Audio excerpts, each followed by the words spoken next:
Ryan Reynolds here from Mint Mobile. With the price of just about everything going up during inflation, we thought we'd bring our prices down. So to help us, we brought in a reverse auctioneer, which is apparently a thing. Mint Mobile Unlimited Premium Wireless. How to get 30, 30, how to get 30, how to get 20, 20, 20, how to get 20, 20, how to get 15, 15, 15, 15, just $15 a month?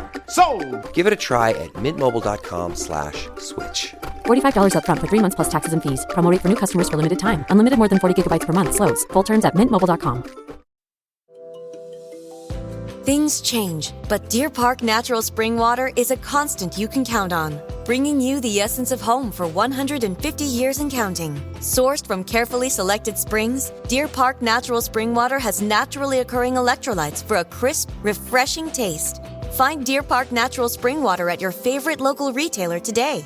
After 150 years, there's only one thing left to say. Deer Park, that's still good water.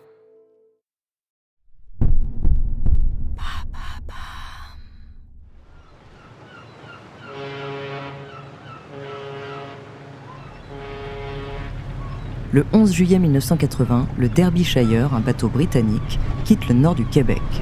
C'est un navire marchand absolument gigantesque, long comme 3 terrains de football et mesurant en tout 2 fois la taille du Titanic. Construit à peine quelques années plus tôt, il est encore à la pointe de la technologie. Les contrôles de sécurité ne font d'ailleurs état d'aucun dysfonctionnement lorsqu'il prend la mer et s'éloigne de la côte américaine. Dans ses soutes, plus de 157 000 tonnes de concentré de fer à destination de Kawasaki, un port à côté de Tokyo. Ce mastodonte est tout simplement l'un des plus précieux navires de la marine anglaise et les 42 personnes qui composent son équipage ont été triées sur le volet. Paré à toute épreuve, capable de résister à n'importe quelle tempête, le Derbyshire traverse fièrement le globe. Et le 9 septembre, après 2 mois de navigation, il arrive enfin près de la côte japonaise. Ce jour-là, la météo est idéale. Le ciel est dégagé, la mer lisse comme du verre. Mais le capitaine reste quand même aux aguets. La zone dans laquelle ils viennent d'entrer a mauvaise réputation chez les marins. Bien sûr, les légendes qui circulent sur ces eaux troubles du Pacifique n'impressionnent pas un homme aussi expérimenté que lui, mais mieux que quiconque, il sait que le danger guette quand on croit maîtriser parfaitement l'océan. Soudain, vers 10h du matin, la mer commence à s'agiter. Le ciel jusque-là radieux s'assombrit. Minute après minute, le temps se dégrade. De gros nuages se forment, d'abord à l'horizon, puis très vite, juste au-dessus du navire, comme une imposante masse noire prête à tout engloutir. Le vent se lève, et avec lui, des vagues de près de 10 mètres de haut. En moins d'une demi-heure, l'équipage se retrouve en pleine tempête. Mais le capitaine reste calme, il s'empare de l'appareil radio et contacte les gardes-côtes japonais. Nous faisons face aux intempéries. Quelques jours de retard à prévoir, aucune inquiétude. À cet instant précis, il ignore encore que c'est le dernier message qu'il enverra avant de mourir et que le Derbyshire va disparaître. Du moins, pendant les 15 prochaines années.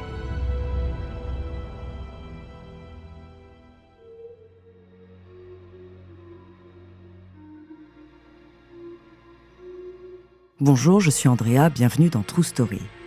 Aujourd'hui, je vais vous parler d'une zone géographique très mystérieuse de l'océan Pacifique. Si on relie la côte sud du Japon, près de Tokyo, les îles Bonin à l'est et Taïwan à l'ouest, on obtient un triangle de plusieurs centaines de milliers de kilomètres carrés. Depuis des siècles, les pêcheurs locaux ont appris à le craindre en raison de ces monstrueuses tempêtes. Mais l'histoire moderne a aussi son lot d'étranges disparitions dans les eaux troubles de ce secteur. Son nom, le Triangle du Dragon, autrement appelé la mer du diable. Entre phénomènes paranormaux, légendes et explications scientifiques, découvrez sa True Story.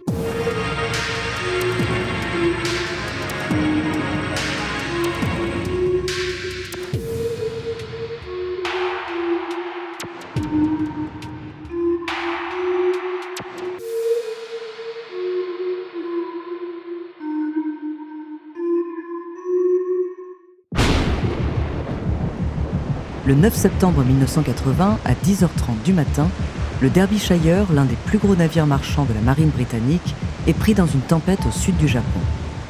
Les légendes entourant le secteur n'avaient pas échappé au capitaine. Mais en voyant les éclairs et la mer gronder tout autour du bateau, sentant le vent lui fouetter le visage à plus de 200 km/h, l'homme réalise alors qu'il a fait une erreur. Le triangle du dragon n'est pas un endroit ordinaire. Il n'a tout simplement jamais assisté à un tel déchaînement des éléments.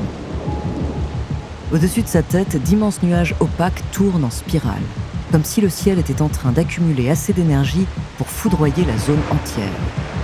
Les vagues de part et d'autre du navire s'élèvent à la verticale, prêtes à en fracasser la coque. Le bateau tangue dangereusement.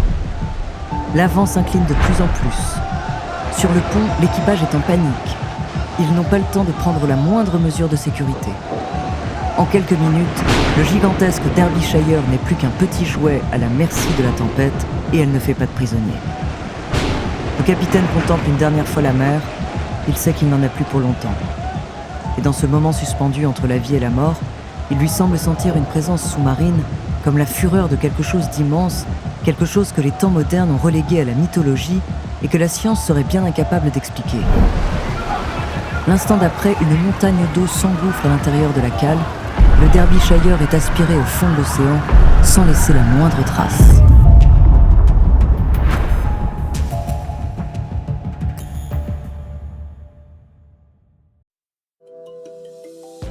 Things change, but Deer Park Natural Spring Water is a constant you can count on, bringing you the essence of home for 150 years and counting. Sourced from carefully selected springs, Deer Park Natural Spring Water has naturally occurring electrolytes for a crisp, refreshing taste. Find Deer Park Natural Spring Water at your favorite local retailer today. After 150 years, there's only one thing left to say. Deer Park, that's still good water. Près de 15 ans plus tard, en 1994, une équipe de chercheurs finit par localiser l'épave à plus de 4000 mètres de profondeur. Une analyse précise des dégâts subis par le navire est menée, mais la cause réelle de sa disparition est difficile à déterminer. Avec le temps, le naufrage est imputé à un typhon. Mais c'est loin d'être le premier navire à sombrer mystérieusement dans la zone. Et en réalité, nombreux sont ceux qui pensent que le triangle du dragon est au cœur de phénomènes encore beaucoup plus étranges qu'un simple typhon.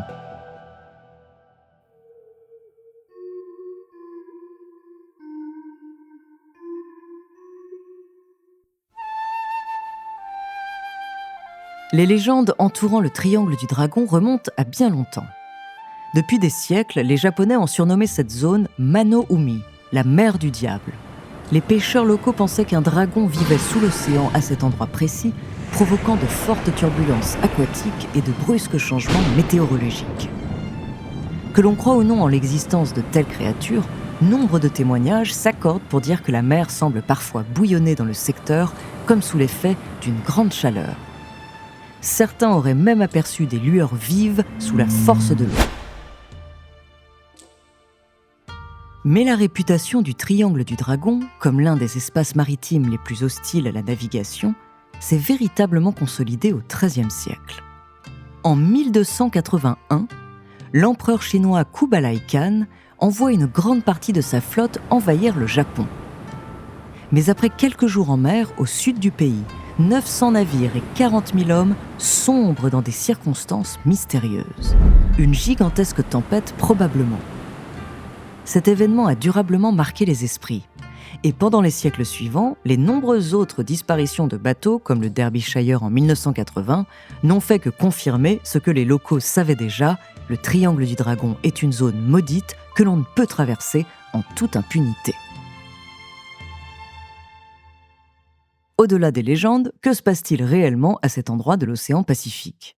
D'abord, il faut souligner sa ressemblance troublante avec un autre triangle bien connu, le triangle des Bermudes. Tous deux sont situés exactement sur la même latitude et le triangle du dragon semble faire l'objet des mêmes dérèglements climatiques que son homologue atlantique.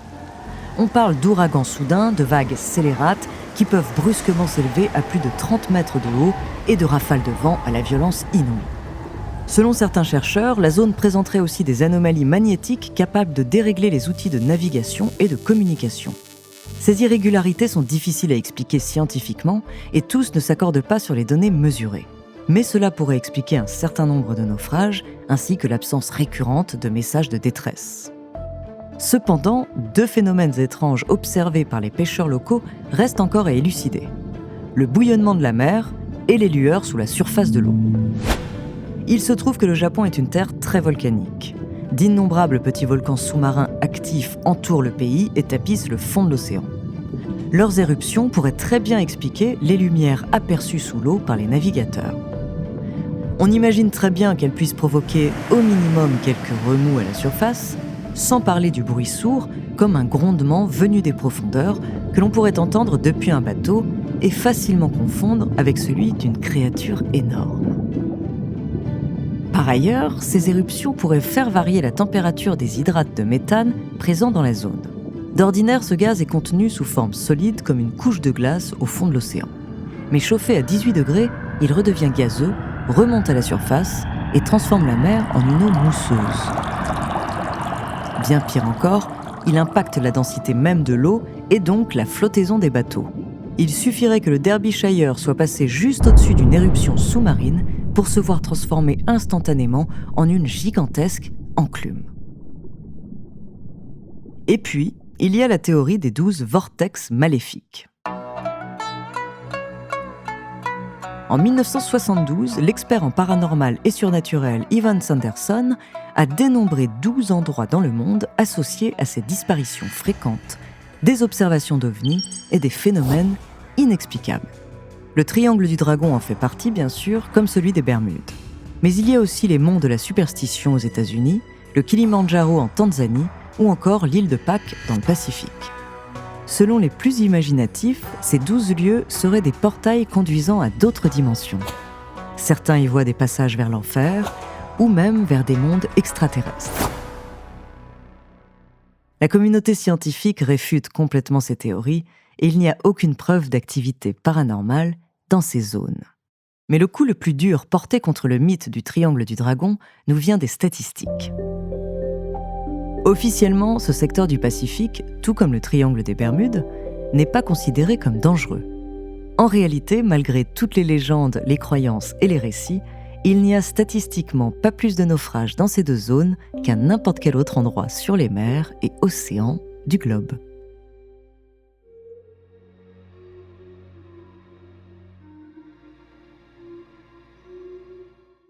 Merci d'avoir écouté cet épisode de True Story, écrit par Ellie Oliven, réalisé par Gautam Shukla et Antoine Berry-Roger. Dans le prochain épisode, je vous parlerai d'une actrice, mannequin et chanteuse américaine devenue une icône mondiale. En attendant, si cet épisode vous a plu, n'hésitez pas à laisser des commentaires et des étoiles sur vos applis de podcast préférés.